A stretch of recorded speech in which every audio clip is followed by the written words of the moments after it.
மகிழ்ச்சியின் சத்தம் வழங்கும் அனுதின தேவ மன்னா. Voice of Joy presents Daily Manna by Reverend A. Benedict. Praise the Lord. God loves you so much. இன்றைய தேவ மன்னாவாக யோபு புத்தகம் 42 அதிகாரம் 12 வசனம். கர்த்தர் யோபின் முன்னிலைமையை பார்க்கிலும் அவன் பின்னிலைமையை ஆசீர்வதித்தார். 14,000 ஆடுகளும் 6,000 ஒட்டகங்களும் 1,000 ஏர்களும் 1,000 கழுதைகளும் அவனுக்கு உண்டாயின. அதற்கு பிற்பாடு நாம் வாசிக்கிறோம், 7 குமாரரும் 3 குமாரத்திகளும் அவனுக்கு பிறந்தார்கள். மூத்த மகளுக்கு இமைமாள் என்றும் 2வது மகளுக்கு கட்சியாள் என்றும் அவன் பேரிட்டு அழைத்தான். அவனை கர்த்தர் இரட்டத்தனையாய் ஆசீர்வதித்தார். அவன் முன்னிலையை காட்டிலும் அவனுடைய பின்னிலைமை ஆசீர்வாதமாயிருந்தது. இன்றைய மன்னாவின் தலைப்பு யோபுவின் முன்னிலையை காட்டிலும் அவன் பின்னிலையை ஆசீர்வதித்த தேவன். அவனை கேட்கிற அன்பான தேவச்சனமே, யோபுடைய முன்னிலையை காட்டிலும் அவனுடைய பின்னிலையை கர்த்தர் ஆசீர்வதித்தார். நேற்று நாளிலும் நாம் பார்த்தோம், அவன் தன்னுடைய சிநேகிதருக்காக வேண்டுதல் செய்த போது தன்னை இகழ்ந்து பேசிய, தன்னை காயப்படுத்திய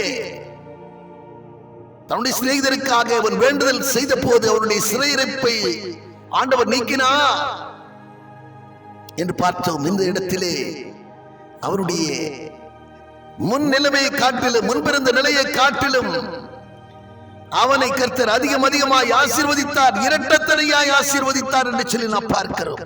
2 மடங்கு அதிகமாய் கர்த்தர் அவனை ஆசீர்வதித்தார். முந்தின சீரை காட்டிலும் அவனுக்கு நற்சீர் உண்டாக பண்ணினார். அநேகர் கண்டு ஆச்சரியப்படும் அளவிற்கு, வியக்கும் அளவிற்கு அவனை கர்த்தர் ஆசீர்வதித்து உயர்த்தினார், மேன்மைப்படுத்தினார். ஏனென்றால் ஆண்டவருடைய பார்வைக்கு அவன் கடைசி வரைக்கும் உத்தமனாய் இருந்தான், நீதிமானாய் இருந்தான், கர்த்தருக்கு பயப்படுகிற ஒரு மாமனிதனாய் இருந்தான். அவனை குறித்து ஆண்டவர் சாட்சி கொடுத்தார். எவ்வளவோ சோதனைகள் வந்தது, ஆனாலும் அவன் தன் வாயினாலே பாவம் செய்யவில்லை என்று அவனை குறித்து வேதத்தில் எழுதப்பட்டிருக்கிறது. எவ்வளவு முயன்று பார்த்தார். சத்துருவுக்கு ஆண்டவர் அநேக இடங்கள் கொடுத்தார், அநேகத்தில் இடம் கொடுத்து வைத்திருந்தார். ஆனாலும் அவனை ஒன்றும் செய்ய முடியவில்லை. அவன் சொல்லுகிறான், என்னை அவர் கொன்று போட்டாலும் நான் அவர் மேல் நம்பிக்கையாயிருப்பேன், கடைசி நாளிலே நான் அவரை பார்ப்பேன், என் சொந்த கண்களால் நான் அவரை தரிசிப்பேன் என்று சொல்லி வார்த்தைகளை அவன் வெளிப்படுத்துகிறதை பார்க்கிறோம். எனக்கு அருமையான தேவச்சனமே, முன்னிலையை காட்டிலும் கர்த்தர் உங்கள் பின்னிலையை ஆசீர்வதிக்க விரும்புகிறார். அநேகருக்கு முன்பாக உங்களை சாட்சியாய் நிறுத்த விரும்புகிறார். உங்களை பகைத்தவர்களையும், உங்களுக்கு எதிராய் செயல்பட்டவர்களையும் உங்களோட ஒப்புரவாக பண்ணுவா. முந்தின சீரை பார்க்கலும் நற்சீர் உண்டாக பண்ணுவா. அநேகத்திலே உங்களை சாட்சியாய் நிறுத்துவார். யோபுவை போல சாட்சியாயிருங்கள். சாட்சியின் ஜீவியத்தை ஆண்டவர் பார்க்கிறார். யோபுவை குறித்து ஒரு சாட்சி இருந்தது, பிறர் மத்தியிலே ஒரு சாட்சி இருந்தது. ஆண்டவரிடத்திலே அவன் சாட்சியை பெற்றிருந்தான். அவனுடைய மனசாட்சியும் அவனை குறித்து சாட்சி கொடுத்தது. கேட்கிற அருமையான தேவச்சனம், சாட்சியின் ஜீவியம் அவசியமாயிருக்கிறது. மத்தேயு 5ஆம் அதிகாரத்திலே 16ஆம் வசனம் சொல்லுகிறது, மனுஷர் உங்கள் நற்கிரியைகளை கண்டு பிதாவை மகிமைப்படுத்தும்படியாக நீங்கள் நன்னடக்கை உள்ளவர்களாய் நீங்கள் நடந்து கொள்ளுங்கள் என்று வேதம் கற்பிக்கிறது. நம்முடைய சாட்சியின் ஜீவியம் நமக்கு அவசியமாயிருக்கிறது. நாம் எந்த அளவிற்கு ஆண்டவரிடத்தில் உத்தமமாய் இருக்கிறோம், அவனுடைய திருமுன்னே நாம் நீதிமானாய் விளங்குகிறோமோ அந்த அளவிற்கு கர்த்தர் நம்மை ஆசீர்வதிக்க விரும்புகிறார். அந்த அளவிற்கு கர்த்தர் நம்மை மேன்மைப்படுத்த விரும்புகிறார். முன்னிலையை காட்டிலும் நம்மை ஆசீர்வதித்து இரட்டத்தனையாய் உங்களை ஆசீர்வதித்து உயர்த்த இன்னும் அவர் காத்திருக்கிறார். ஒவ்வொருவரையும் உயர்த்துவதுதான் அவருடைய நோக்கமும் திட்டமுமாய் இருக்கிறது. சின்னவனாயிரமும் சிறியவன் பலத்த சாதியும் ஆவான், கர்த்தராகிய நான் ஏற்ற காலத்திலே இதை தீவிரமாய் நடப்பிப்பேன் என்று சொன்னவே,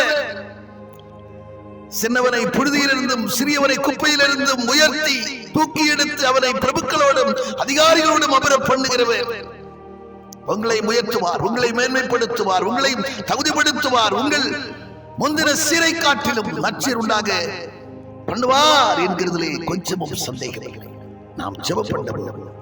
பரலோக பிதாவே, நாங்கள் உம்மை துதிக்கிறோம், ஸ்தோத்திரிக்கிறோம் ஆண்டவரே.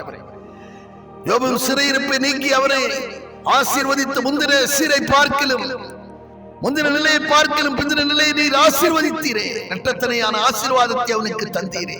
இதே போல நாளிலே வார்த்தையை கேட்டுக் கொண்டிருக்கிற ஒவ்வொருவருக்கு செய்து ஒவ்வொருவரையும் நீ உயர்த்துவீராக, ஒவ்வொருடைய தலையை உயர்த்துவீராக, மேன்மைப்படுத்துவீராக. எப்பக்க நெருக்கப்பட்டு ஒடுங்கி போகாமலும் கலங்கினாலும் மன புரியாமலும் கைவிடப்படாமலும் இருப்பார்களாக. தகுதிப்படுத்துவீராக. குற்றமற்றவர்களாய், கபடற்றவர்களாய், மாசற்றவர்களாய், உலக அசுத்தங்களுக்கு தப்பினவர்களாய் காணப்படுவார்களாக. நீரே அனைத்தை செய்ய வல்லவரையா, செயலடித்து தடைப்படாது அறிந்திருக்கு. ஒவ்வொருவரையும் நீர் பொறுப்படுத்திக் கொண்டு நடத்த வேண்டும் என்று கருத்தில் அர்ப்பணித்து ஜெபிக்கிறோம். இயேசு கிறிஸ்துவின் மூலம் ஜெபிக்கிறோம் நல்ல பிதாவே, ஆமென்.